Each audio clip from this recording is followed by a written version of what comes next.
Bonjour et bienvenue à tous pour ce nouveau webinaire Octopia. Aujourd'hui, nos experts business consulting Maxime et Guillaume, ici présents, vont vous conseiller pour élaborer le business plan de votre marketplace afin d'y inclure tous les éléments essentiels. N'hésitez surtout pas à poser vos questions dans l'onglet dédié, nous y répondrons à la fin. Sans plus attendre, je vous laisse la parole, Maxime et Guillaume. Bonjour à tous, salut Guillaume. On est ravis de vous retrouver pour ce troisième webinaire Octopia, où l'enjeu du jour et le sujet du jour dont on va parler pendant une petite heure va être la réalisation d'un business plan dans le cadre d'un projet marketplace. Donc la réalisation d'un business plan, vu comme ça peut être un peu froid, un peu technique, un peu rébarbatif, mais tout l'enjeu qu'on va essayer de vous transmettre aujourd'hui et qu'on a avec Guillaume, c'est de vous rendre l'exercice un peu moins aride, un peu moins sec, le plus pédagogue possible. On sait qu'en face de nous, derrière la caméra, il y a des gens qui sont peut-être déjà des experts du BP, d'autres qui sont un peu plus loin de ces problématiques. Donc tout l'enjeu qu'on a aujourd'hui avec Guillaume, c'est d'être le plus pédagogue possible, de reprendre un peu les bases, mais aussi d'essayer de vous donner quelques clés, quelques tips pour la réalisation de ce business plan qui est quand même fondamental dans le cadre de la marketplace. Et donc sans plus attendre, on va se présenter, Guillaume et moi, et puis on va rentrer dans le vif du sujet dans les prochaines secondes. Guillaume, je te laisse te présenter. Bonjour à tous, donc moi Guillaume, je suis junior consultant dans l'équipe Business Consulting d'Octopia, qui est donc dirigée par Maxime. Et donc moi, Maxime Tassin, j'étais présent dans les deux premiers webinaires. Donc je suis directeur du Business Consulting. Le Business Consulting, très concrètement, c'est quoi? C'est des personnes comme Guillaume et moi, et on est une équipe maintenant de 5 business consultants. Et en fait, ce qu'on fait, notre métier, c'est de venir accompagner des clients ou des prospects pour les aider à cadrer, à bien définir la stratégie de leur marketplace dans une phase en amont de le lancement de la marketplace, mais également en aval de la marketplace après le go-live, pour que justement nos clients puissent délivrer et atteindre les objectifs qu'ils s'étaient fixés dans leur BP. Donc, sans plus attendre, le premier point qui est intéressant, c'est pourquoi faire un business plan. Pourquoi c'est fondamental de faire un business plan quand on a un projet d'un lancement de marketplace. Et donc, pourquoi c'est fondamental? C'est fondamental parce qu'en fait, le business plan d'une marketplace et la marketplace, c'est un modèle qui est très différent d'un site e-commerce. Vous nous regardez, peut-être que vous avez déjà un site e-commerce, peut-être que vous travaillez pour une marque, pour une entité qui fait déjà du e-commerce. Donc, vous avez un modèle d'affaires qui existe. Ou peut-être que vous n'avez pas de modèle d'affaires e-commerce qui existe et que vous voulez vous lancer dans l'aventure du e-commerce from scratch, comme on dit, via la marketplace. Et donc, du coup, le modèle de la marketplace est un BP qui est vraiment différent d'un e-commerce. C'est un modèle qui est nouveau, avec des nouvelles lignes de coûts, des nouvelles lignes de revenus. Et donc, en fait, ça va venir impacter le modèle existant que vous avez aujourd'hui. Donc, c'est important, c'est de voir comment ce business plan porté par la marketplace va créer des points différents dans votre modèle d'affaires et valider que ces différentes lignes et que ce différent modèle va être rentable ou non en fonction de son évolution. Le deuxième point, c'est évidemment quand on propose un business plan, c'est de savoir à partir de quand il est rentable. Ce qu'on appelle en mauvais français le break-even. À partir de quand, à partir de l'année 2, l'année 3, l'année 4, vous allez pouvoir atteindre ce point de rentabilité. Autre point, vous travaillez pour un groupe qui existe, pour une marque qui existe aujourd'hui, et vous allez devoir pitcher votre BP, votre projet marketplace à votre COMEX, au top management qui va décider du go ou no go de ce projet. Et vous allez devoir du coup arriver avec des éléments qui vont permettre au COMEX de décider si ce projet semble viable. Donc, c'est un point très structurant pour aller pitcher ça auprès de votre management. Enfin, quand vous lancez une marketplace, un modèle d'affaires, un BP de marketplace, ça va générer des cash flows, ça va générer du cash, ça va avoir des coûts également. Et donc, l'idée, c'est de voir à la fin, au bout de 5 ans, au bout de 10 ans, quand on tire le trait, quelle va être la valeur qui va être créée par ce lancement de projet. Et enfin, et ça sera tout l'objectif de ce webinaire, c'est qu'on va voir qu'en fait, l'intérêt d'un business plan, c'est qu'en fait, on va rentrer vraiment précisément dans chacune des lignes de coûts, chacune des lignes des dépenses, également chacune des lignes des revenus, et qu'en fait, ça va permettre de très concrètement mettre à plat les enjeux qu'il y a sur chacun des items de coûts, chacun des items de revenus, et aussi, ça va du coup vous forcer en fait à prioriser les différentes actions, les différents départements dans lesquels vous allez devoir investir pour réaliser votre business plan. Avant de se lancer du coup plus en détail dans un cas concret, parce que l'objectif qu'on a aujourd'hui, c'est de vous présenter un cas concret d'un business plan avec un véritable client qu'on a eu, c'est de revenir sur des termes très précis qui sont des termes propres à la marketplace et qui vont être extrêmement structurants dans la réalisation de votre business plan. Guillaume, je te laisse la parole pour définir déjà, terme hyper important dans un business plan, ce qu'est la GMV. Voilà, exactement. Donc, on va commencer par un terme global. Donc, la GMV, littéralement, si on traduit, c'est la Gross Merchandise Value. Donc, c'est la valeur générée sur la marketplace, le volume d'affaires généré sur la marketplace par les vendeurs, avant qu'on déduise n'importe quelle taxe, n'importe quelle commission que la marketplace prend. Donc, ça, c'est la valeur globale générée sur la marketplace, donc la GMV. Et on voit que cet indicateur est très important parce que c'est souvent à partir de cette GMV qu'on calcule des ratios qui vont nous permettre de créer, in fine, notre business plan. Ça, c'est la top line de la top line. Exactement. C'est ce qui vient tout en haut du BP quand on réalise un BP sur un projet marketplace. Exactement. Donc ensuite, après cette GMV, donc là, on va parler du taux de conversion. Donc le taux de conversion, il y en a certains d'entre vous qui sont forcément déjà au courant et aware de cette notion. Donc le taux de conversion, c'est le pourcentage du nombre de visiteurs que vous avez, du nombre de visites que vous avez sur votre site qui deviennent clients. Donc vous avez un nombre de visites annuelles. Il y a un taux de conversion sur ce nombre de visites qui nous donne un nombre de clients. Et tout l'enjeu, quand on est un site e-commerce ou une marketplace, c'est évidemment d'augmenter ce taux de conversion. Et on en verra tout à l'heure, il y a des leviers pour augmenter ce taux de conversion. Plus on augmente le taux de conversion, plus on a de commandes et plus la GMV augmente. C'est mathématique. Vous savez ça aussi bien que nous, on n'en doute pas. Exactement. Donc la monétisation, donc ça c'est on va dire un terme un petit peu nouveau, surtout sur le modèle marketplace. C'est les ventes que l'opérateur marketplace fait aux vendeurs en échange de visibilité. C'est-à-dire le vendeur investit directement un budget qui pour lui est un budget marketing. Il l'investit dans la marketplace pour de la visibilité.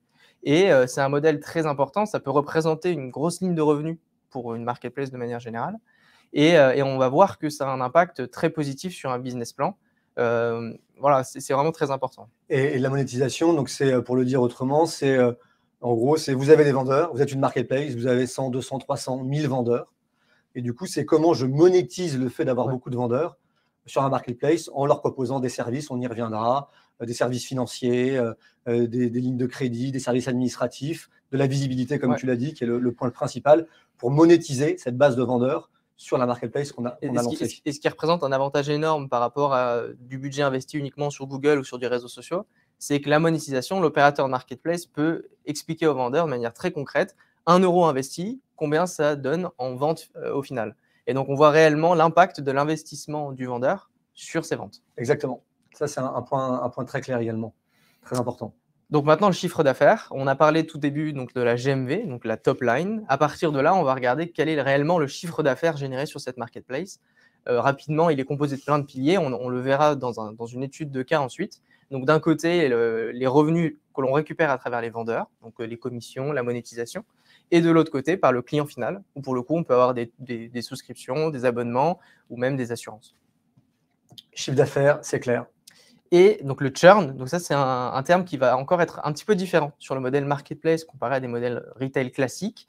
Donc le churn, c'est le pourcentage de vendeurs qui arrêtent de vendre sur la marketplace, soit ils le décident d'arrêter de vendre, ils ne veulent plus le vendre sur la marketplace, ou bien c'est la marketplace qui décide donc d'arrêter le contrat avec le vendeur et donc qui interdit au vendeur de vendre pour plusieurs raisons qui peuvent être qualitatives.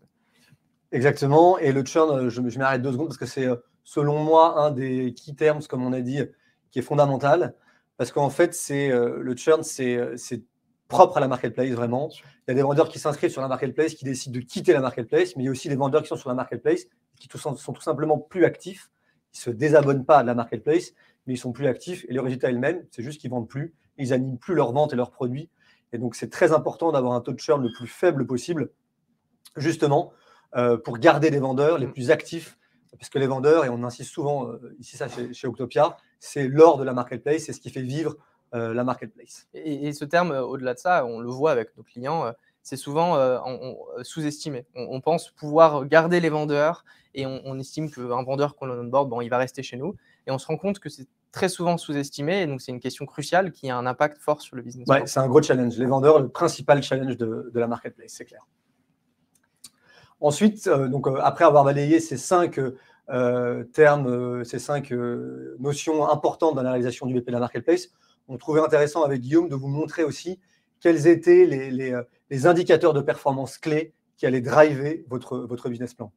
Guillaume, je te laisse les présenter. Il y en a 9 qu'on a sélectionnés. Oui, exactement. On en a pris 9. On aurait pu en prendre plus, il y en a d'autres. Hein. Là, on a mis les principaux. Le message derrière cela, c'est que lors de la création de son business plan, Marketplace, il y a plusieurs critères qui changent par rapport à des business models, des business plans différents et qui sont clés et cruciaux pour réaliser et avoir un chiffre final avec une bottom line claire. Et donc, ici, on peut voir une fréquence d'achat, un panier moyen, un taux de conversion. Ce sont des termes avec lesquels vous êtes déjà familier si vous faites du e-commerce.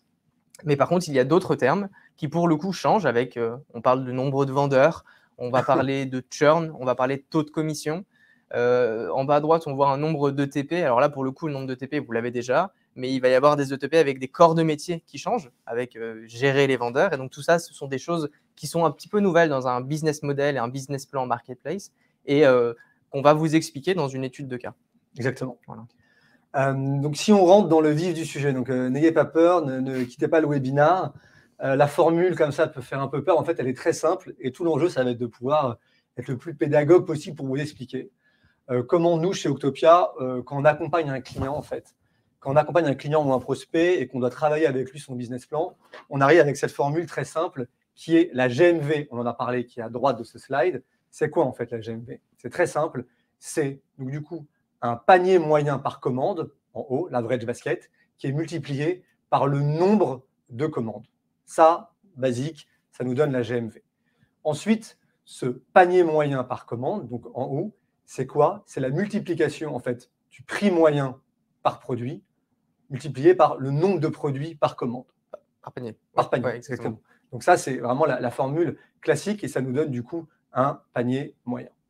Ensuite, on s'intéresse à la partie du bas. Donc, c'est le nombre de commandes qu'il y a sur un site internet ou sur une marketplace. Le nombre de commandes, c'est quoi? Guillaume en a parlé tout à l'heure. En fait, c'est le trafic qui vient sur votre site internet qui est multiplié par un taux de conversion qui est de 1,2, 1,3, 1,5. Il faut qu'il soit le plus fort possible. Et ça va donner du coup le nombre de commandes. Ce qui est intéressant là-dessus, quand on regarde cette formule qu'on a essayé de rendre le plus simple possible et qui semble assez basique, c'est qu'on se rend compte, si on reprend du coup par exemple sur le nombre de produits par panier, qu'en fait il y a des leviers sur lesquels on peut agir et vous pouvez agir. Le nombre de produits par panier, il va dépendre du choix des produits que vous allez pouvoir proposer à vos consommateurs, de la qualité de ces produits, mais également du prix. Ensuite, si on regarde la partie plus basse, le trafic, les leviers que vous pouvez avoir, vous, en tant qu'opérateur de site e-commerce ou de marketplace, pour augmenter votre trafic, ça va être la notoriété de votre marque, évidemment, tout le marketing que vous allez pouvoir faire, et les acquisitions, toutes les campagnes de SEA, grâce au SEA sur Google ou sur les gros moteurs de recherche, mais également sur les réseaux sociaux. Ensuite, la conversion, on voit que la conversion est directement liée à la fidélité du client. Et donc, vous allez avoir des leviers pour pouvoir, du coup, travailler votre BP et augmenter, in fine, la GMV. Le point qu'on a et qu'on rencontre souvent avec des clients et des prospects qui travaillent sur leur BP, c'est qu'ils nous disent « Ok, la formule est claire, j'ai bien compris, mais par où je commence? Quelles sont les hypothèses que je dois cranter pour pouvoir faire mon BP? Est-ce que je commence par la GMV? Où est-ce que je mets mes hypothèses en dur? Par un objectif de GMV ou par d'autres notions ?» Alors, en fait, il y a plusieurs points d'entrée, effectivement. Il y a déjà deux cas de figure, je dirais. Il y a le cas de figure où c'est un business existant, où là, pour le coup, il y a déjà des hypothèses. Il peut avoir un trafic sur son site, ou il peut avoir un taux de conversion. Et donc là, pour le coup, on va partir de ces hypothèses pour ensuite dérouler la formule marketplace et créer le business plan. Ou de l'autre côté, où c'est un business qui se crée from scratch. Il n'y a pas réellement d'informations. On ne sait pas exactement ce qu'il fait en trafic parce que son business n'existe pas. Et donc là, on va partir plus sur des objectifs. Donc, on peut partir sur un objectif de GMV. On pourrait partir sur un objectif de trafic, sur un panier moyen sur son marché. Donc, il y a plusieurs points d'entrée pour dérouler la formule marketplace. Et in fine, on arrivera au même résultat. Donc, c'est l'objectif en partant d'hypothèses différentes. C'est très clair. Et là, donc, on a mis en surbrillance trafic et conversion dans les hypothèses de pour lancer la formulation de notre BP. Parce qu'en fait, le cas qu'on va vous présenter dans les prochains slides, c'est un cas concret où on va y venir. Mais en fait, le client qu'on avait c'était déjà un site e-commerce. Donc, il avait déjà des notions de trafic et taux de conversion. Et donc, en fait, c'était plus que des hypothèses, c'était vraiment quelque chose de concret. Et donc, c'est là-dessus qu'on avait commencé pour pouvoir bâtir le BP.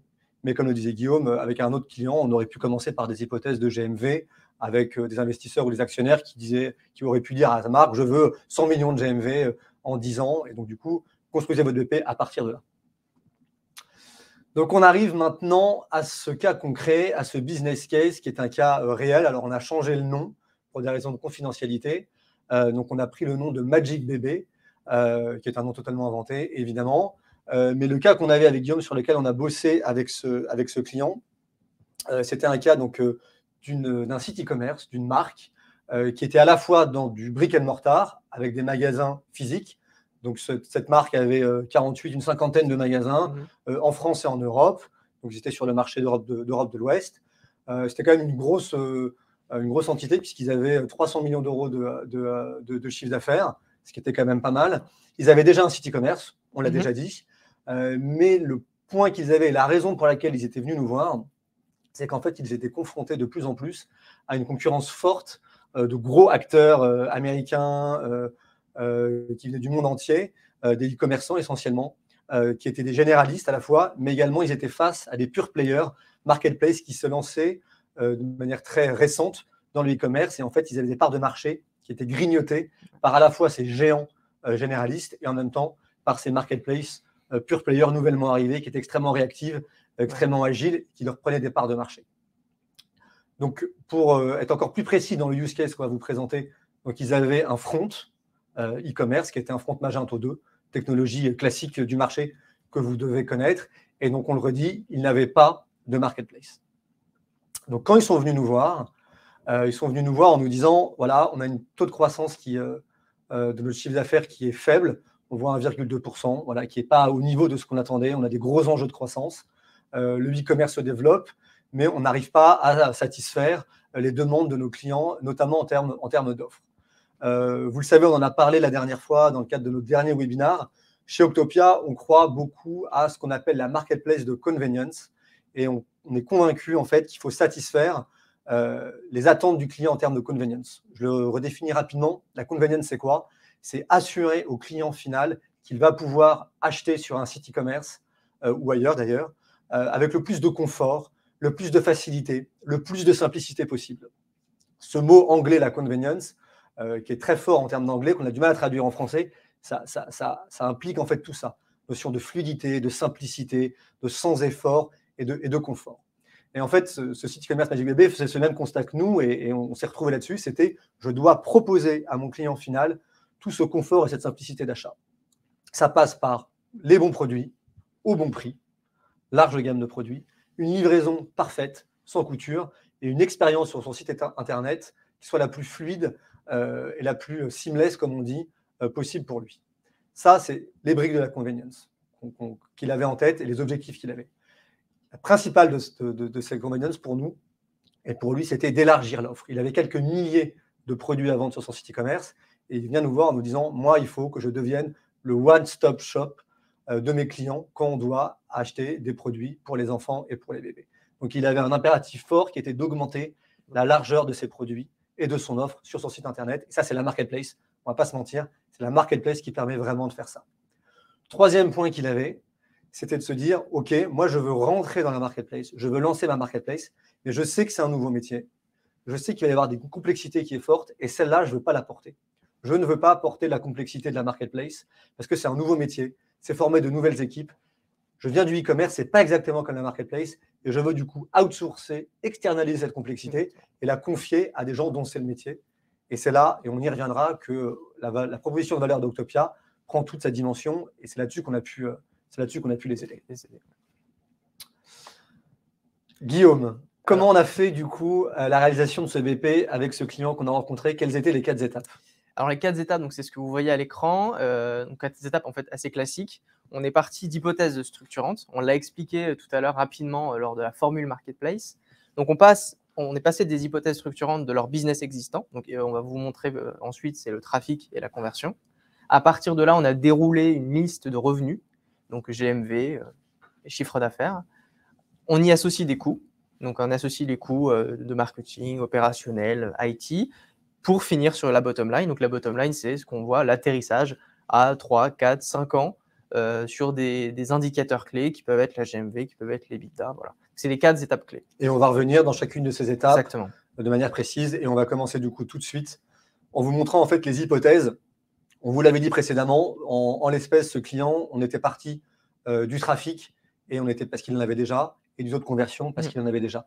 Avant de rentrer dans le use case, juste un point important que vous ayez en tête, on va vous donner du coup des ordres de grandeur, des fourchettes de certains coûts de PSP, certaines commissions. Voilà, on va vous donner des ordres de grandeur. Donc, il ne faut pas prendre ces ordres de grandeur comme argent comptant. Ce n'est pas une science exacte, c'est plutôt vous donner des fourchettes, un cadre pour que vous puissiez, quand vous allez modéliser votre BP vous-même, avoir des ordres de grandeur. Donc, ce n'est pas une science exacte, ça peut varier en fonction du pays, en fonction de la catégorie sur laquelle vous êtes, en fonction de la maturité que vous avez également.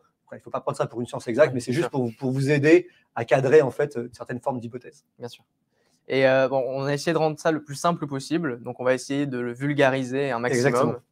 Donc, les hypothèses, vous le voyez sur le graphe de gauche où on a le trafic, premièrement. Donc, le trafic qui passe de 5 millions de visites et en année 1 à 24 millions de visites en année 5. Donc, on voit une forte croissance du trafic. Et la ligne bleue, où pour le coup, c'est le taux de conversion. Donc, on en a expliqué aussi au départ, qui passe de 1,4% à, on voit ici, 2,5% en année 5. Exactement. Donc là, vous voyez, dans le BP qu'on a travaillé avec ce client dans ces hypothèses structurantes, c'était forte augmentation du trafic et en parallèle, augmentation du taux de conversion également significative. Donc là, on se dit, OK, c'est facile sur un fichier Excel d'avoir pu mettre ça. Mais la question, c'est comment quels étaient les leviers qui sous-tendaient cette augmentation forte à la fois du trafic et du taux de conversion. Comment c'était possible ça? Oui, bien sûr. Dans le travail qu'on a fait avec eux. Quand on peut voir ça, on peut se dire, oui, effectivement, c'est facile de mettre des chiffres, on a une croissance énorme, on vend du rêve. Mais pour le coup, tout est plus ou moins lié, ou majoritairement lié avec la force de la marketplace qui est l'offre. On rajoute énormément de produits.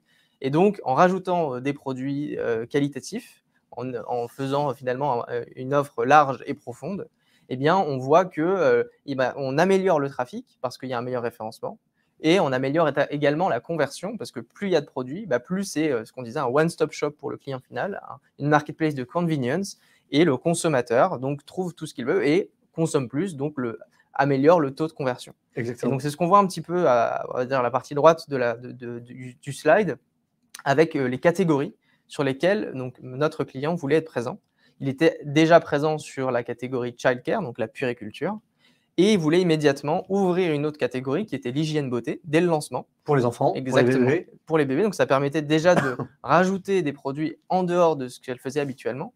Et on voit qu'à partir de l'année 3, elle voulait ouvrir donc, tout ce qu'on appelle baby furniture. Donc c'était la décoration bébé, la maison, donc voilà, toutes les jouets, les accessoires. Exactement. Donc on voit que finalement, cette offre qui s'enrichit a un impact sur le trafic et sur la conversion, donc nos deux hypothèses qui expliquent notre croissance ici. Exactement. Et donc du coup, pour résumer un peu ce qu'on se dit, le use case, un site internet qui existe déjà, mais qui vous enseigne dans la marketplace, essentiellement parce qu'il veut augmenter son assortiment et son offre, et en augmentant sensiblement son offre de produits, en allant vers des catégories sur lesquelles il n'était pas tout de suite, mais sur lesquelles il y avait un sens à aller, parce qu'on était toujours dans le monde de l'enfance et des bébés, et bien du coup, il passe de quelques milliers de références à potentiellement des centaines de milliers de références, donc il change de dimension avec la marketplace, et ça a un impact direct sur le trafic, le SEO, le fait d'être un one-stop shop, et la récurrence, la fidélité des clients qui reviennent parce qu'ils savent qu'ils vont pouvoir trouver tout ce qu'ils souhaitent. Exactement. Donc, voilà un peu les hypothèses qu'on avait crantées avec ce client. Ensuite, évidemment, point très important, donc maintenant vous connaissez par cœur cette formule de la GMV, on a essayé d'être le plus concret possible en mettant des chiffres qui étaient des chiffres réels qu'il avait en année 1.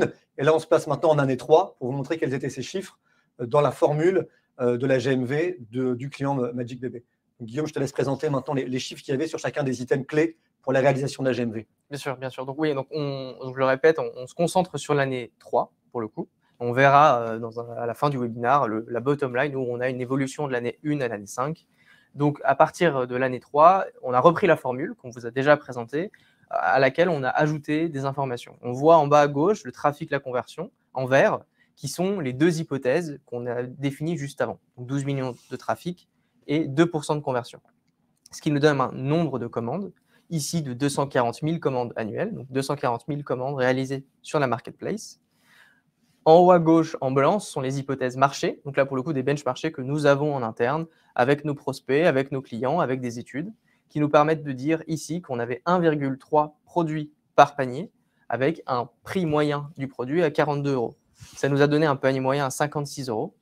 Et en multipliant le panier moyen et le nombre de commandes, on avait une GMV estimée en année 3 à peu près 13,4 millions d'euros. Très clair. Et du coup, vous comprenez bien que l'objectif pour MagicDB, ça va être à la fois d'augmenter son trafic, d'augmenter son taux de conversion, mais également d'augmenter le nombre de produits par panier. Là, il est à 1,3. Plus il propose de produits, l'idée, c'est d'arriver vers les 2, 3 produits par panier, enjeu hyper important, et également de voir comment il peut augmenter du coup son prix par produit pour pouvoir à la fin avoir une GMV qui soit la plus grande possible. Tout ça est finalement assez logique. Ça, du coup, c'est sur les revenus, sur la GMV, pardon. La GMV, la top line. Ensuite, ce qu'on disait, on en a parlé tout à l'heure, une fois qu'on a la GMV, ce qui est important dans la marketplace, c'est de regarder le chiffre d'affaires. Parce qu'on le voit, la GMV, c'est le volume d'affaires, mais ce n'est pas ce qui reste dans les poches de la marketplace à la fin, ça serait trop beau. Ensuite, il y a une étape intermédiaire qui est comment on arrive au chiffre d'affaires de la marketplace. Donc, en fait, il y a plusieurs grandes familles de revenus pour une marketplace. Là, on va vous en montrer 4. Il peut y en avoir de plus. Là, on a montré les principaux. On va commencer par le taux de commission, qui est, on va dire, le revenu principal de la marketplace. Le taux de commission, donc déjà, vous, en tant qu'opérateur marketplace, vous définissez le taux de commission que vous prenez sur les ventes des vendeurs. Il varie de manière générale en fonction de la catégorie de produits, que ce soit du jardin ou de l'high-tech, par exemple. Ça peut varier entre 5 et 25% environ. Et donc, c'est les commissions que vous, en tant qu'opérateur marketplace, prenez sur les ventes des vendeurs. C'est très clair. Et donc, comme le disait Guillaume, ça varie en fonction des catégories, mais ça varie aussi en fonction de votre maturité. Si vous êtes une jeune marketplace, on ne va pas vous conseiller d'aller mettre des taux de commission à 25 immédiatement. Quand vous êtes une jeune marketplace, vous devez attirer des vendeurs. Et pour attirer des vendeurs, c'est logique, il faut que les taux de commission soient les plus faibles possibles pour que ça soit le moins coûteux pour eux. Après 5-10 ans, vous pourrez, si vous avez un nombre de vendeurs suffisamment important, augmenter ces taux de commission progressivement parce que du coup, vous avez un pool de vendeurs un peu captifs qui vous font confiance et vous pourrez ensuite, du coup, si vous avez beaucoup de trafic, augmenter un petit peu ces taux de commission. C'est ce qui est répandu dans les pratiques de marché. Deuxième pilier, la monétisation. On l'a défini au début. Donc, effectivement, la monétisation, c'est l'argent que vous récupérez, investi par les vendeurs directement sur votre marketplace.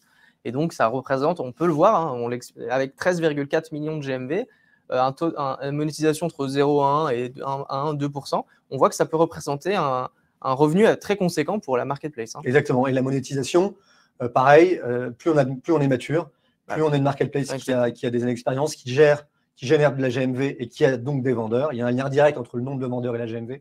C'est automatique. Donc, du coup, plus il y a de vendeurs, plus on peut générer de la monétisation. Donc, on peut commencer à une monétisation en année 1 ou en année 2 aux alentours de 0,1%. Et puis, après 5-10 ans, on peut aller effectivement vers des 1,5%, 2% de la GMV monétisée sur les vendeurs de la marketplace. Très bien. Alors, ensuite, en rouge, on a les coupons. Alors, ça, c'est… Alors, c'est en rouge. Alors, pourquoi? Parce que ça s'enlève finalement. Donc, les coupons, c'est directement, donc, on appelle ça coupons, c'est les bons d'achat en fait. Les BOA. BOA, les bons d'achat. C'est l'argent que vous, en tant qu'opérateur marketplace, décidez immédiatement de réinvestir pour le client final. C'est-à-dire que le client final, lui, le produit, le produit le logistique, ça lui revient moins cher. Donc, ça permet d'augmenter ses ventes. Et donc, du coup, ici, on l'enlève avant de calculer la marge brute. Et donc, c'est pour ça qu'on le met en rouge. Et donc, les coupons, voilà, pour le dire autrement, c'est votre politique commerciale, d'animation commerciale. Vous allez, vous, opérateur marketplace, proposer des pourcentages de la GMV en réduction sur certains produits. Ça peut aller de 1% à 3%. On le constate sur différentes marketplaces et les données qu'on a pu récupérer là-dessus. Et donc, du coup, ça va être votre politique d'animation commerciale et elle va effectivement varier en fonction de votre maturité marketplace, mais également en fonction de la cyclicité de l'année. En fin d'année, avec les fêtes, avec les Black Friday, avec des temps forts commerciaux, vous allez pouvoir peut-être consacrer plus de coupons. En revanche, si vous êtes une marketplace spécialisée dans le jardinage, sur des produits de piscine, des produits d'été, ça va peut-être justement à partir du printemps que vous allez plus animer votre marketplace. Donc ça, c'est vraiment quelque chose qui est à votre main et qui va venir en déduction du coup de votre chiffre d'affaires. Ensuite, et c'est le dernier. Alors, le dernier, l'abonnement. Donc là, ici, on parle d'abonnement vendeur. Il y a également les abonnements clients, mais on ne va pas en parler ici. C'est un autre type d'abonnement où là, pour le coup, c'est le vendeur qui doit payer un abonnement mensuel ou annuel pour avoir accès à la marketplace et pouvoir vendre ses produits sur la marketplace. De la même manière que la commission, on peut avoir une stratégie d'entrée de marché en tant que marketplace où, pour le coup, on ne donne pas directement un prix d'abonnement au lancement. au début, on peut laisser les vendeurs s'inscrire de manière gratuite et exactement. puis intégrer un abonnement au fur et à mesure de la maturité de la marketplace. Donc ça représente également une partie importante des revenus. Et l'abonnement, c'est vous qui le fixez. Ça peut être 19 € par mois, ça peut être 100 € par mois. C'est vraiment à votre discrétion totale là-dessus. Mais on recommande en début de marketplace d'être que ce soit le moins coûteux possible pour le vendeur, c'est clair. Donc là, vous avez un chiffre d'affaires brut une fois qu'on a multiplié du coup la GMV avec ces 4 indicateurs clés. Dans le cas spécifique de Magic BB, on est arrivé à 2,1 millions d'euros de chiffre d'affaires brut. On ne rentre pas dans le détail des commissions, des monétisations qu'on avait mis, mais on arrivait, pour vous donner un chiffre précis, à 2,1 millions d'euros de chiffre d'affaires brut. Mais une fois qu'on arrive au chiffre d'affaires brut, ce n'est pas fini. Il y a également donc 2 autres choses qui vont arriver pour arriver au chiffre d'affaires net. Exactement. En fait, il y a encore 2 étapes avant d'arriver au chiffre d'affaires net. La première étape, c'est les taux d'annulation. Donc, quand le client final décide d'annuler sa commande, donc il a commandé sur la marketplace, finalement, il change d'avis, il annule sa commande avant de recevoir, avant que le produit soit déjà parti en livraison. Et donc là, ça rentre dans la partie annulation. Et une autre étape, c'est les retours produits. Où là, pour le coup, le client final commande, le produit arrive et il renvoie le produit à la marketplace. Et donc ça, c'est des ratios qui peuvent varier. Par exemple, pour les taux de retour produit, ça dépend du marché, ça dépend de votre secteur d'activité, du pays. Par exemple, en Allemagne, il y a une grande culture on commande 5 habits, on les essaye tous, on récupère celui qui nous va le mieux et on envoie les 4 autres. Et donc là, pour le coup, on se retrouve avec un taux de retour assez fort, donc ça change par marché. Et on voit que ça peut avoir, en fonction des industries, un impact fort entre le chiffre d'affaires brut et le chiffre d'affaires net. Exactement. Donc là, on voit qu'ici, on enlève donc 100 000 €, donc on arrive avec un chiffre d'affaires net à 2 millions. Très clair. Et donc, Guillaume le disait, tu le disais, sur les marchés, c'est différent. Il y a une forme de culture qui peut être différente là-dessus. Mais aussi sur les catégories. Sur la mode, on sait qu'il y a énormément de retours. Sur l'high-tech, il y en a moins. C'est des produits plus normés qu'on connaît. Il n'y a pas de déception. Donc, du coup, là, en fonction des catégories, il va y avoir des taux de retour qui peuvent être également très différents. Donc là, on a évoqué ensemble la GMV, le chiffre d'affaires. Et là, on va arriver à une période, à un moment qui est un peu moins fun, un peu moins sympa, mais indispensable, qui est en fait les coûts. Donc, on a le chiffre d'affaires et ensuite, on va regarder ensemble les 4 grands piliers de coûts qu'on va avoir quand on décide de lancer sa marketplace. Le premier, qu'est-ce que c'est que ça? Le PSP. Le PSP, on peut pas revoir, mais en fait, c'est juste le prestataire de paiement. C'est-à-dire quand le consommateur final achète un produit ou un service sur la marketplace, il utilise sa carte bancaire. Donc, ça passe par le PSP, donc c'est des coûts, et donc c'est vous qui devez payer le PSP pour ce service. Vous, opérateur, qui devez exactement. donner une partie, voilà. Alors, explique un peu, Guillaume, comment ça se passe. C'est variable, c'est des coûts variables, c'est des coûts fixes? Oui, c'est ça. En fait, il y a un peu des deux. Il y a une partie variable où, pour le coup, c'est un coût fixe. Donc, on va commencer par le coût fixe, donc c'est à peu près entre 20 et 30, 40 centimes par commande. D'euros par commande, ouais. D'euros par commande. Et à ça, on ajoute un pourcentage de la GMV totale. Donc là, ça peut varier environ 1%. D'accord. 1, 1,2, 1,2. Et donc, ce pourcentage, en fonction de la GMV, ça va dépendre aussi du volume d'affaires que vous avez. Plus vous êtes une grosse marketplace avec un gros volume d'affaires, plus ce pourcentage va diminuer. Ouais, et vous pourrez le négocier avec le PSP, d'autant plus que vous êtes plus fort, effectivement. Donc, il y a une partie fixe et une partie variable. Deuxième ligne de dépenses importante, c'est l'after sales. Exactement, donc la gestion de la relation client, le service après-vente, où là, pour le coup, c'est directement les coûts que vous, en tant qu'opérateur marketplace, avez pour accompagner vos clients quand ils sont passés à l'achat, les coûts que vous pouvez avoir de téléphone, de plateforme, et donc tout ça, c'est dans l'after sales. Exactement. Et l'after sales, c'est parce que vous pourriez dire, oui, mais j'ai ma marketplace, c'est les vendeurs qui sont en lien direct avec les clients finaux, je n'ai pas besoin d'avoir de gestion de relation client, mais en fait, ce n'est pas vrai. Vous êtes intermédiaire. Vous allez devoir arbitrer en cas de conflit, entre guillemets, entre le vendeur et le client. Vous allez devoir mettre des outils pour pouvoir faire converser le vendeur et le client final. Et ça, en fait, c'est un ensemble de coûts, à la fois humains et outils, qu'on appelle du coup l'after sales et la relation avec le client. Et ça, les ordres de grandeur de coûts, c'est combien généralement? Alors souvent, on fait des moyennes à environ entre 30 et 50, 60 centimes par commande. C'est une moyenne environ. Donc voilà, c'est ce qu'on inclut dans des business. Très clair. Ensuite, le coût marketing, donc là, c'est classique. Les dépenses marketing très importantes. Les investissements marketing, où là, pour le coup, c'est soit d'un côté, on définit un pourcentage de la GMV qu'on va investir en marketing, ou de l'autre côté, c'est directement, vous dites, nous, on a un budget d'investissement marketing de 500 000 euros. Et donc, on investit ça. Et puis on part là-dessus. Donc, voilà, le budget marketing offline, marketing online, exactement, SEA, réseaux sociaux. Et ça, ce qui est important toujours, mais on fera un webinaire dédié là-dessus, c'est d'avoir le ROI du marketing. Ouais. Combien 1 euro investi va me rapporter de GMV et de volume d'affaires. Ça, c'est le point très important. Juste sur le marketing, intéressant à avoir en tête que généralement, au début, en lancement de marketplace, c'est important d'avoir des dépenses marketing significatives. On voit des marketplaces qui vont jusqu'à 15-20% de la GMV en dépenses marketing. Et après, dans le temps, vont réduire pour tangenter les 2-3% de leur GMV. Mais au départ, toutes les marketplaces qui se lancent investissent des sommes assez importantes en marketing. On peut aller jusqu'à 20-25% de la GMV en marketing. Ensuite, la masse salariale. Donc, la masse salariale, donc là, pour un point très important, vous êtes déjà bien sûr au courant des différents corps de métier qu'il y a dans un business classique, e-commerce ou retail, avec des directeurs digitaux e-commerce. Et là, pour le coup, on va également rajouter une notion, on va en discuter ensemble, une notion clé, qui est la gestion des vendeurs.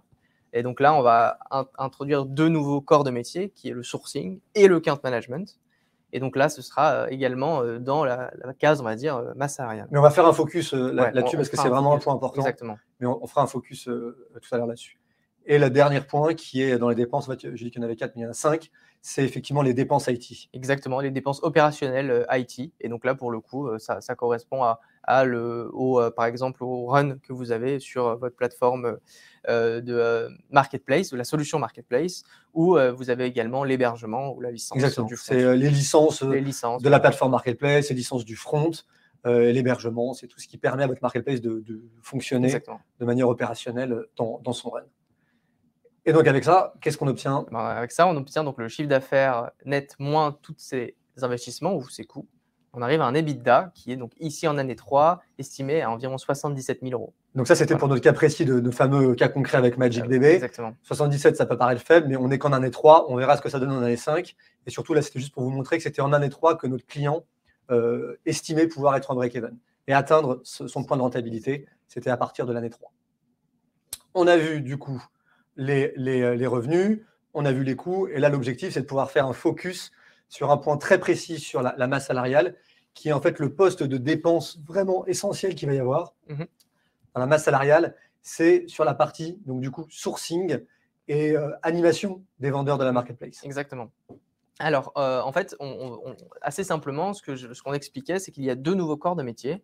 Le sourcing, donc le sourcing correspond à aller chercher les vendeurs, savoir les contacter pour ensuite onboarder ces vendeurs. Et de l'autre côté, le account management, parce que maintenant qu'on a les vendeurs, il va falloir savoir les animer et les gérer pour être sûr qu'ils génèrent de la valeur et qu'ils ne passent pas du côté du churn et qu'ils restent sur notre marketplace. Ici, on a un nombre de vendeurs à 224. Donc ça, c'était le cas concret de MagicBB. Exactement. Sur MagicBB, en année 3, on avait 224 vendeurs. Donc, c'est un ratio qu'on a à partir de la GMV qui est générée. Et ensuite, on voit on va dire deux benches que l'on a sur le marché où on estime qu'un ETP, donc une personne, peut sourcer entre 18 et 30 vendeurs par an. Et un autre ETP peut account manager, donc gérer entre 22 et 35 vendeurs par an. Ça, c'est des données qu'on a par rapport aux clients qu'on a, par rapport au marché qu'on a, ouais, et aux opérateurs qui nous font remonter ce type d'informations. À partir de ces benches, on a estimé qu'avec 224 vendeurs, il nous fallait à peu près 17 ETP, 17 personnes full-time. Qui sourcent et qui account. Exactement, qui font les deux. Un salaire moyen à 60 000 euros. Donc, on arrivait avec un investissement, un coût sur uniquement le seller management à 1 million d'euros. Donc ça, c'est quand, en fait, pourquoi on fait un focus là-dessus? Parce que quand c'est un marketplace, il y a du marketing, mais vous êtes déjà un site e-commerce. Là, MagicBB, c'était déjà un site e-commerce. Ils ont déjà du marketplace, ils ont déjà du marketing. L'IT, ils savent déjà en faire un petit peu. La GRC, ils en ont déjà un petit peu. Donc, en fait, ce n'est pas de nouveaux métiers. Là, on a fait un focus parce que ça, c'est vraiment le nouveau métier de la marketplace avec une ligne de dépenses et de coûts qui est vraiment significative et qui est la principale. Ce qui est important de voir ici et avec MagicBB, c'est qu'on l'a dit tout à l'heure, une de ces contraintes, c'était je veux me lancer dans la marketplace, mais je ne veux pas m'embêter avec les nouveaux métiers de la marketplace qui sont source de complexité, de problèmes pour nous. Donc, nous, on veut outsourcer tout ça, externaliser tous ces métiers-là. On ne veut pas sourcer nos vendeurs, en tout cas pour l'instant, au début. On ne veut pas account manager nos vendeurs, en tout cas pour l'instant, parce que c'est de nouveaux métiers. Ouais. On n'est pas assez mature pour ça et ça coûte cher, 1 million d'euros par an là-dessus. Donc, en fait, ils sont venus nous voir en nous disant, nous, on veut lancer la marketplace, mais on ne veut pas s'embêter avec le sourcing, l'account managing. Qu'est-ce que vous pouvez faire? Ça tombait bien, parce que l'une des forces d'Octopia, et on va le voir dans le slide d'après, et vous le savez maintenant si vous nous suivez, c'est que nous, l'un des piliers phares d'Octopia, c'est qu'on a non seulement des vendeurs, on a énormément de vendeurs, 14 000, 15 000 vendeurs internationaux, qui du coup, vous pouvez connecter avec MagicBB immédiatement. Donc, on peut arriver en allant voir MagicBB en disant, bah, on a déjà des vendeurs pour vous. Donc, vous n'avez pas besoin de les sourcer, puisqu'on en a déjà. Il faut juste que vous les choisissiez parmi ces 14 000 vendeurs. Et en plus, on peut en sourcer d'autres, si vous le souhaitez. Vous nous dites juste ceux que vous voulez avoir. Et on peut également les account manager. Donc, eux étaient ravis. Ils ne voulaient pas avoir de complexité et ils ne voulaient pas s'embêter à sourcer account manager. Donc, là-dessus, c'était parfait, quoi. Oui, non, mais c'est exactement ça. Et c'était le choix de MagicBB. Ou pour le coup, un autre prospect, un autre client, ou même vous, peut-être, vous pouvez faire le choix au lancement de votre marketplace de vous concentrer uniquement sur votre business et donc d'externaliser les deux corps qui sont sourcing et le account management à Octopia, par exemple, où on peut gérer ça pour vous. Et quand votre marketplace devient un peu plus mature et que vous commencez à comprendre réellement et à gérer le savoir-faire qu'il y a autour, vous pouvez décider de reprendre et de gérer uniquement les top 20 vendeurs qui font 80% de votre GMV et les gérer en direct et laisser le reste à Octopia. Exactement. Et ça va être le cas de MagicBB. Ils nous disent, pendant les 2-3 premières années, nous, on ne s'occupe pas de ça. On est focus sur notre business. Vous gérez les vendeurs marketplace, mais après, en année 3, on voudrait acquérir ce savoir-faire pour pouvoir piloter nos top vendeurs. Et donc, en fait, en année 3, ils prévoient de recruter des directeurs du sourcing et de la compte managing des vendeurs pour pouvoir, du coup, commencer à monter en compétence là-dessus et piloter les vendeurs stratégiques de la marketplace. Donc là, on a vu les hypothèses pour construire le BP, les revenus, on a vu également les coûts.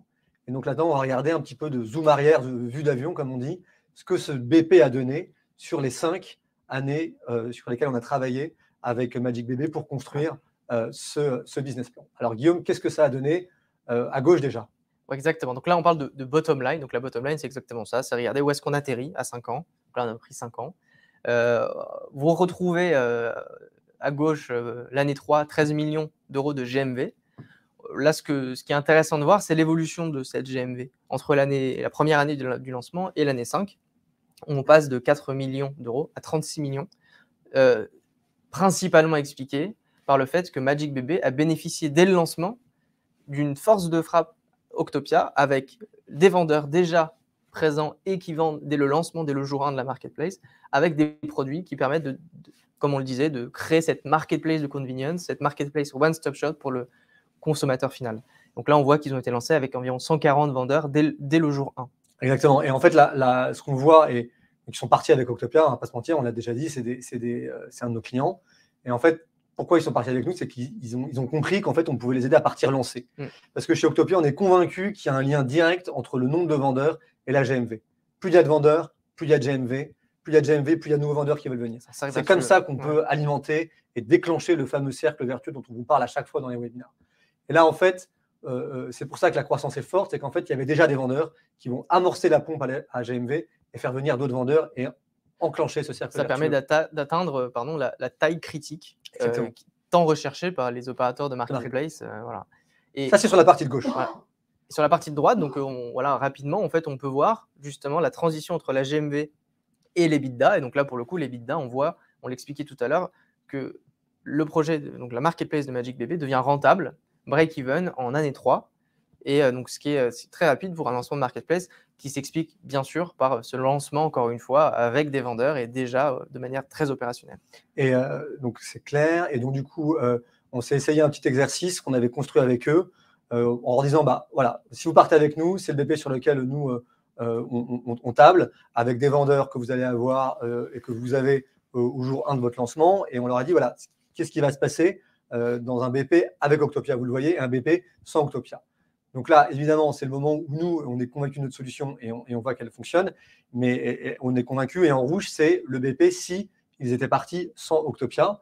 Et la raison pour laquelle on s'attache à la partie de gauche, on se répète, mais c'est parce que c'est important vraiment que vous ayez ça en tête, c'est que si on part avec peu de vendeurs, forcément, fatalement, on ne scale pas, on n'arrive pas à ce point de bascule que tu évoquais, Guillaume, pour pouvoir amorcer la pompe à GMV. Et donc, du coup, on se rend compte que le ramp-up se fait beaucoup plus difficilement parce que recruter des vendeurs, c'est compliqué, ça prend énormément de temps Et c'est un vrai métier en fait. Oui, exactement. Les vendeurs cherchent le volume parce qu'ils veulent s'inscrire. Les meilleurs vendeurs, on le dit très souvent, les meilleurs vendeurs sont inscrits sur 2,5 marketplaces. Et donc, c'est très compliqué parce qu'ils cherchent du volume pour être sûr que le temps qu'ils investissent pour s'onboarder il est rentable. Mais si vous lancez votre marketplace, vous n'avez pas forcément le volume. Et donc, c'est assez compliqué. Donc, c'est un peu un cercle où c'est compliqué de rentrer. Et l'avantage, justement, c'est de partir lancer avec un nombre de vendeurs important. Ça permet d'atteindre cette taille critique et ensuite de prospérer, de devenir rentable assez rapidement. Exactement. Et donc, on le voit, en fait, là c'est un peu notre slogan chez Octopia, c'est qu'on vous fait gagner, en tout cas, c'est le pari qu'on a et c'est notre force, selon nous, des années de croissance, en fait. Avec nous, vous gagnez 4 années pour le recrutement des vendeurs et des années de croissance dans l'atteinte de votre volume d'affaires. Et sur la partie droite, en fait, pourquoi, en partant avec nous, ils atteignent, en fait, le break-even Magic BB avant s'ils étaient partis sans nous, c'est parce qu'en fait, en outsourçant cette complexité, en nous confiant le sourcing des vendeurs, en fait, c'est des coûts qui sont du coup moins importants, qui sont externalisés. Et in fine, c'est beaucoup plus rentable pour eux de outsourcer à des gens qui capitalisent déjà sur une expérience de sourcing et d'account managing de vendeurs, plutôt que relancer et recréer des équipes from scratch avec des gens qui n'ont pas forcément cette expérience et sur lesquels c'est plus compliqué de capitaliser sur des années que capitaliser sur des années d'expérience, comme nous on a chez Octopia dans le sourcing et l'animation des vendeurs. Donc écoutez, je crois qu'on arrive à la fin de ce cas concret. J'espère que ce sujet a été assez clair pour vous. Ce n'est pas toujours évident de parler d'un BP. C'est, encore une fois, on l'a dit, assez aride et ça peut être un peu sec. Il y a eu beaucoup de chiffres. On espère qu'on a pu aider ceux qui se posaient beaucoup de questions sur le BP, qui étaient peut-être un petit peu loin de ces questions-là, et qu'on a quand même appris des choses à ceux qui étaient plus au fait de la génération et de la réalisation des BP. Et donc, du coup, on se tient à votre disposition. Maintenant, si vous avez des questions à nous poser, soit sur ce cas concret, soit sur la réalisation des BP, soit la marketplace au sens plus large. Merci beaucoup à tous les deux pour cette présentation. Nous avons en effet quelques questions posées par les internautes. Donc, la première, c'est quel impact a une forte augmentation du nombre de références sur le business plan? Très bonne question. Alors, en fait, l'impact est très important, c'est-à-dire en augmentant le nombre de références, déjà c'est l'objectif principal de la marketplace, au-delà de ne pas porter le stock par exemple, mais en ajoutant énormément de produits, ça permet de répondre à la question de convenience pour le client final, c'est-à-dire en ayant plus de produits sur plusieurs catégories, on permet au client final d'arriver vraiment sur un one-stop shop et que la marketplace puisse répondre exactement à ses besoins. Et donc, ça a un impact très fort sur la GMV. Et on voit que ça a un impact dans la GMV, plus précisément beaucoup sur le trafic. Et on le disait aussi sur le taux de conversion. Donc, impact fort, évidemment. Exactement. Merci. Une autre question est le break-even se calcule toujours sans prise en compte des frais de mise en place en amortissement, par exemple? Alors, ça dépend. Il y a plusieurs manières de calculer le break-even. Nous, on l'a calculé sur la partie EBITDA. Donc, c'est effectivement avant les amortissements. Et après, on peut le calculer sur l'EBIT qui est en dessous. Et dans ce cas-là, fatalement, ça va se décaler. Mais pourquoi nous, on l'a calculé sur l'EBITDA? C'est parce que c'est le résultat opérationnel de la marketplace. C'est vraiment le run de la marketplace. Opérationnellement, est-ce que le business est viable et est-ce qu'il est rentable? Donc, c'est qu'à partir de là, il y a plusieurs manières de calculer. Nous, on s'est arrêté sur l'EBITDA. Ouais, bien sûr. Et aussi parce que, tu l'expliquais au début, dans les 4 objectifs de pourquoi faire une marketplace, enfin pourquoi faire un business plan de marketplace, on avait à la toute fin le value de business qui permettait de valuer l'entreprise. Et donc, il y a plusieurs façons de faire la valorisation, hein, mais dans certains cas de DCF qui permettent de valoriser, on part de l'EBITDA également. C'est un indicateur clé qui permet d'évaluer la rentabilité du business, mais effectivement, on pourrait ajouter les amortissements et passer sur de l'EBIT, bien sûr. Bien sûr. Très bien. Prochaine question. Que se passe-t-il si une commande est annulée par rapport à la commission du vendeur? Si une commande est annulée sur la commission du vendeur, c'est une question très précise. Oui. Pour le coup, Guillaume, je vais te laisser… Oui, bien sûr. Alors, en fait, il y a 2 cas de figure. Le premier cas de figure, c'est si c'est le client final qui annule. Et donc, qui annule la commande. Qui annule la commande, ouais. On en parlait. Et donc, dans ce cas-là, si c'est lui qui annule, on lui rembourse ce qu'il a payé et également et on ne prend pas de commission. Là, pour le coup, c'est clair. Donc, on ne prend pas la commission au vendeur. Exactement. Ça, c'est le premier cas de figure. Le client annule. Le deuxième cas de figure, c'est si le vendeur n'envoie pas le produit ou annule la commande. Donc, c'est-à-dire le vendeur décide de ne plus envoyer, de ne pas passer. Qu'il n'honore pas la commande. Exactement. Donc, dans ce cas-là, on rembourse le client final et on garde la commission. Donc, l'opérateur de marketplace garde la commission qui est du vendeur. Donc ça, c'est des pratiques marché qui se font dans énormément de marketplaces. Hein. Et ça dépend également aussi de vos conditions, finalement. Et bien sûr, mais c'est des pratiques qu'on voit et qui sont répandues. Et ça semble assez logique de dire quand c'est le client, eh ben, on rembourse, et quand c'est du fait du vendeur, eh ben, c'est comme ça. Mais aucun impact pour le client final. Exactement. Bien sûr. Ok, merci. On a une autre question qui nous demande pourquoi autant d'ETP? Le nombre lui paraît très élevé. Pourquoi d'ETP sur le sourcing, sur l'account management, j'imagine? C'est ça, d'accord. Oui, il n'y a pas de précision, mais en d'accord. Alors, pourquoi autant d'ETP sur le sourcing et l'account management? Ouais. Bah, je t'en prie si tu veux commencer. Eh ben alors, pourquoi? Alors, tu n'hésites pas à compléter. Mais en fait, pourquoi autant de TP? Parce que, et ça tombe bien parce qu'on avait un focus là-dessus dans un des slides, parce qu'en fait, sourcer des vendeurs, ce n'est pas trouver des fournisseurs. C'est vraiment un métier qui est différent.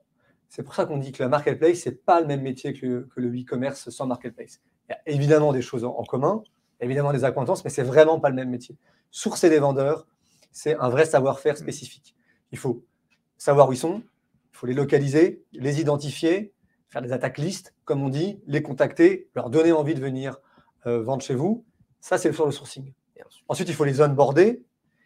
Ils sont onboardés, ils sont inscrits, ils commencent à enregistrer un catalogue de produits. Mais ensuite, il faut les animer. C'est là que le plus dur commence. Animer des vendeurs, c'est une mission qui est quotidienne. Il faut les avoir au téléphone régulièrement, il faut s'assurer qu'ils mettent à jour leur catalogue produit, leur stock, leurs informations. Et donc, en fait, c'est un boulot, mais vraiment du quotidien. Et puis, il y a des milliers de produits sur la marketplace. Donc, c'est un vrai savoir-faire. Et ça nécessite, on l'a dit, beaucoup de personnes. Une personne peut sourcer entre 18 et 22, 25 vendeurs par an. Et un account manager entre 25, 22 et 30. Donc, en fait, c'est vraiment un boulot qui est spécifique. Et c'est pour ça que ça nécessite des grosses équipes. C'est souvent un point qui est sous-estimé par les opérateurs marketplace. C'est qu'ils ont l'impression qu'en fait, c'est très facile. C'est comme des fournisseurs. Ça va venir très simplement. Ils vont courir chez moi. Et en fait, on se rend compte qu'il faut des équipes dédiées et des équipes quand même assez importantes. Exactement. Et encore, on répète le benchmark, on va dire. Les meilleurs vendeurs sont sur 2,5 marketplaces. Ouais. Donc, pour pouvoir les motiver à s'onboarder sur une marketplace, c'est compliqué, ça prend du temps. Et il faut des équipes dédiées, expertes du sujet. Et ça a un impact direct sur le business plan, on l'a vu, parce que le nombre de vendeurs a un impact direct sur la GMV. C'est clair. Merci beaucoup pour vos réponses. Dans notre audience, nous avons constaté que la majorité d'entre vous prévoit de lancer un projet de marketplace. Donc, on espère que nos experts ont bien répondu à vos questions. La moitié a déjà réalisé un business plan. Donc, si vous avez des questions, n'hésitez surtout pas à nous contacter. Nous serons là pour y répondre. Nous vous invitons également à vous inscrire au prochain webinaire qui concerne les vendeurs et s'intitule « Comment gérer le cycle de vie des vendeurs ». Il aura lieu le jeudi 2 décembre à 11h. Vous pouvez d'ores et déjà vous inscrire pour ne pas le manquer. Et du coup, je laisse la parole à Maxime et Guillaume pour conclure ce webinaire. Écoutez, merci beaucoup pour toutes vos questions. On espère qu'on n'a pas été trop ennuyeux. On espère que vous avez pu apprendre certaines choses. Tant mieux si vous avez un projet de lancer une marketplace et que vous n'avez pas encore fait votre BP. On sera ravis de pouvoir vous accompagner pour le bâtir ensemble. Tant mieux aussi si vous avez déjà lancé un BP. On sera ravis de pouvoir vous rencontrer pour le challenger. Éventuellement apporter des petites modifications ou qu'on puisse en discuter pour voir si toutes les hypothèses sont selon nous en tout cas les bonnes ou peuvent être challengées. Toujours intéressant d'en discuter. Tous les feedbacks sont souvent bons à prendre. C'est toujours ce qu'on dit nous, chez nous. On vous remercie de nous avoir suivis et on espère vous retrouver directement, pas par une caméra, mais physiquement dans nos bureaux ou ailleurs. On vous souhaite une très bonne journée. Bonne journée. Merci beaucoup.